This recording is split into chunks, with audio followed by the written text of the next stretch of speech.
I've given up on pretending that I don't film all of these in one day. Hi, welcome back to my channel. Today I'm talking about Blue Sisters by Coco Mellors.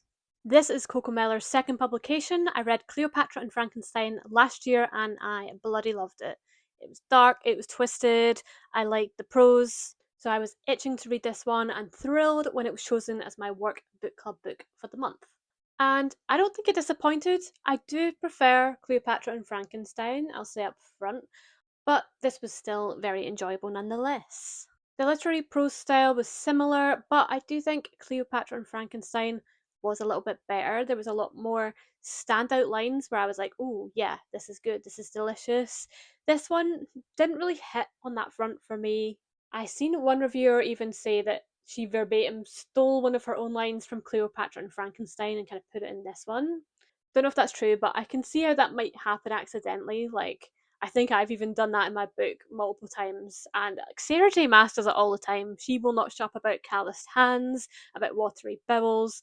You know, sometimes you just have like go to descriptors. So I'm not going to be too harsh on Coco here.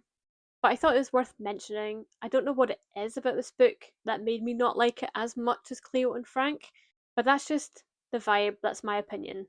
This book is about three sisters, Bonnie, Lucky, and Avery Blue, and they have lost their fourth sister, Nikki. So their surname is Blue, but also they're all blue because they're all sad and grieving, etc. Really annoying that one of the characters is called Bonnie Blue. She was the best character in my opinion. I loved her. She's like a professional boxer. And we all know who Bonnie Blue is. At least you probably do. Bonnie Blue is an OF creator who's been banned from the platform because of her like problematic behaviour. And she's just overall doesn't seem like a very good person. I feel like poor Coco Mellors wrote this before Bonnie Blue really blew up and became a kind of viral sensation, and now she's probably like, oh, shit, like I thought Bonnie Blue was such a good name, and now it's been co-opted by this woman that wants to sleep with like 1,000 men in a day, and has no qualms about sleeping with married men or borderline underage men. But this video isn't about the real Bonnie Blue, it's about our fictional Bonnie Blue and Lucky Blue and Avery Blue.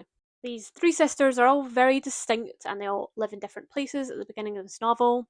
Lucky is the youngest sister and she's a fashion model living in Paris, and it's very clear from the outset that she is an alcoholic, a drug addict, she's a hot mess. She's like the personification of Brat Summer gone toxic. We have Bonnie Blue, who is a professional boxer who lost her last fight, which happened to be in the same week that they lost Nikki. The two are related, and she's kind of fled New York and gone out to LA, where she's just working as a bouncer, has wasted the year a bit, and is obviously grieving not only her sister but kind of her boxing career. And then we've got Avery, who's a lawyer living in London, married to a woman called Cheaty, who's really lovely, and she's kind of a bit of a genius, very smart, very successful, but she is also 10 years sober. She used to be also a hot mess. She was addicted to heroin, ran away to like live in a commune. So she's had kind of a roller coaster, and she's the oldest sister. So we kind of pick up in their normal lives, see what they've been doing. It's the 1 year anniversary of their sister's death, and they're all handling it slightly differently. And get the news that their mum is selling the apartment that Nikki lived in, that they all lived in when they were children. Avery is outraged by this. Lucky doesn't seem that bothered. And Bonnie, I think, is ambivalent because she discovered Nikki when she'd passed away in the apartment, so has some trauma related to the location and doesn't particularly want to go back. Eventually, over the course of the novel, they're all drawn back together to this apartment to pack up before it's sold. The chapters alternate between each of the three sisters. It starts with Lucky, then goes on to Bonnie, then goes on to Avery, and they each get 4 chapters each, so they're quite long chapters. And this is quite nice because we see each of the sisters' perspectives and we see a lot of their memories. So not only are we in the action of the present moment where the chapter takes place, but the prose kind of meanders back in time, the way you kind of are going about your day and then you think about a past experience and you kind of walk through that and then you're brought back into the present moment. Kind of how each chapter is written. So we get more information rather than just what's going on in the moment, and we see each of their conception of Nikki, each of their like conception of themselves and their problems, and each of their perspectives on each other. So we see Lucky through her own eyes, but also through Bonnie's eyes and also through Avery's eyes.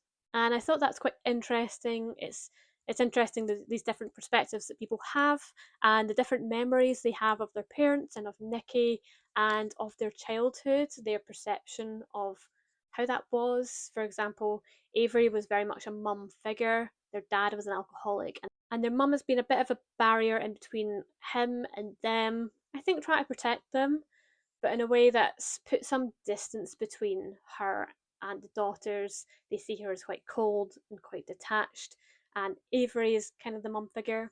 We see how this has affected her and that she doesn't really want to have kids now because she feels like she's already been a parent. We see Lucky's perspective of being the youngest, being the baby, and being closer in age to Nikki, and then Avery and Bonnie being a bit of a pair, and her and Nikki being a bit of a pair. And we see some of Bonnie's perspective of them both living in New York together while the other two moved away, and Nikki's support of her through her boxing career. Goes without saying, but a major theme of this novel is sisterhood and grief over Nikki, sisterhood and how all of the sisters relate to each other, the dynamics they have, that shared history that they have. And it's a unique relationship that they wouldn't share with anyone else because they're family and they've all shared the same upbringing. But we see how that upbringing has affected them all differently. Mainly having this alcoholic father who was sometimes aggressive and a bit violent in terms of he would break things around the house and shout and get into arguments with their mother. We see how that addiction has trickled down and affected all of the different sisters. All of them display an element of addiction. Avery's obviously in Alcoholics Anonymous and she's been 10 years sober. She's gone down the path of heroin and other drugs in the past. We see Bonnie, who is very against any sort of alcohol or drug, really. She doesn't drink at all. She doesn't take any painkillers, even. She's kind of addicted to pain and her boxing training. And even though she doesn't have an addiction to substances, she has an addiction, a behavioural addiction to this process of being a professional boxer and this really strong aversion to substances. Lucky, we see that she's also an addict, alcohol, but also party drugs, cocaine, and really anything, ecstasy, whatever she can get her hands on. And this is fueled by the toxicity of being in the modelling industry and also some trauma she's been through as a result of being in the industry from a young age. And we see her being in a very active state of ruining her life and being very unsafe in her consumption. And finally, we have Nikki, who was like the most normal one of all of them in terms of didn't seem to have any form of addiction. However, she did have endometriosis and suffered a lot of pain and kind of accidentally got addicted to pain medication, turned to street drugs, non prescription drugs, which were then laced with fentanyl, and ended up passing away as a result, which was really tragic. It's very unlucky, and that's just kind of how it goes sometimes. You've got these really heavy drug users like Lucky, who is very lucky, very aptly named, and manages to avoid catastrophic consequences. And then we have people like Nikki who do drugs once, do illegal drugs once, and get a bad batch and are dead. This does happen in real life, and it is very tragic. And Avery even voices this at one point when she's having a fight with Lucky. She kind of says that Lucky should be the one that's dead and not Nikki, which is very cruel and very cutting, but kind of true in the way that only sisters can really be with each other. You would never get away with saying that to a friend, but because they're sisters, they say these really hurtful and kind of true things and are able to still repair their relationship afterwards. And that says a lot about the relationship of sisterhood. We also see how grief is affecting them all differently. I think all of the sisters are self sabotaging in some way, but they all self sabotage in different ways. For example, we have Avery, who kind of throws her relationship under the bus. She has an affair when she's freaked out about the fact that Cheesy wants a baby and is trying, like right now, looking for sperm donors. And she's reckoning with this truth that she really doesn't want to be a mum and that means that they should probably break up. And rather than have that conversation, she handles it poorly by cheating on her wife. Then we have Bonnie, who is really reckless in a fight in the week of her sister's death, loses the fight really badly, and then runs away for basically a year and abandons her dream and the man that she loves and hasn't told. Then, on the anniversary of the death, she also kind of self sabotages in that she really beats up a customer of the club that she's a bouncer at. Then we have Lucky, who's obviously just taking a lot of drugs, drinking a lot of alcohol, being really reckless, putting herself in dangerous situations, and just can't resist, can't go one night without having a drink. But then they get this news of the apartment being sold. They all end up back there to try and pack it up. And this apartment being sold ends up being a catalyst for them making some positive change. So Avery stopped shoplifting, forgot to say that she was like a kleptomaniac. That was also a bit addictive and a bit of a self sabotaging move. She stops shoplifting, she tells Cheaty the truth, and they separate amicably. Bonnie gets back to training and she eventually opens up to Pavel about her feelings and they start a relationship. And Lucky takes the necessary steps to begin her journey of sobriety. And I think it makes sense that they're making some of these positive changes, or not even positive, but things that had to happen for everyone's well-being in Avery's case and in Lucky's case. It makes sense that this is happening around the apartment being sold, because until this point the apartment's just been sitting there and it's like their grief has been sitting there for a year and they've been burying their head in the sand about it, they've not addressed it, and they've been coping in all these maladaptive ways. Now that they have to cope in a healthy way, they have to pack up the apartment, they have to sell it, they have to say goodbye. It forces them not to just get over their grief, but to incorporate it in and stop the self sabotaging, start to move on with their life and make healthier choices.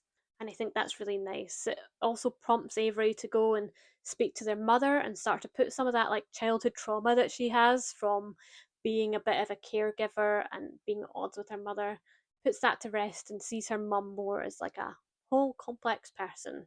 And in the end, we have a bit of an epilogue where everyone's got a bit of a satisfying ending and things are going well for everyone, but it's still quite realistic. So, like Lucky, for example, she's not just like been sober since the last time we saw her.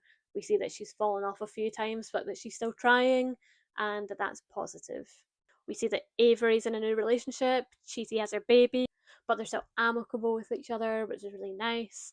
And we see that Bonnie has done well in her career, has now kind of retired, is with Pavel, and they're having a baby who is born at the end, and so the book kind of switches to her perspective as she comes out, and she's called Nikki, and it's a nice full circle moment. Really brings us back to the kind of opening page of the book where they talk about sisterhood as being like sharing an umbilical cord or sharing the same birthplace, coming out the same birth canal, and how that really ties them all together.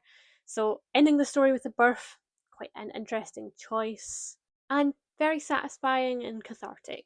So all in all, I enjoyed this book. I'd give it about 4 stars. Probably wouldn't do a reread, whereas I'd be willing to reread Cleo and Frank, even though that was a lot more uncomfortable and unsettling. I think Coco Mellors continues to talk about addiction very well. She's said in interviews that she's got personal experience of it, has been sober for a long time, and so we see her handling these topics very well. She obviously knows it very well, and I think we'll continue to see more of the same from her, more stories about addiction. And I'd be intrigued to read the next one, but I'm not sure what angle she'll go down next time. There's lots of different facets of addiction, so it'll be interesting to see where she goes with that, if that's what she chooses to do. Let me know what you thought of Blue Sisters down in the comments. Subscribe for more bookish chats, and I'll see you in the next one. Bye!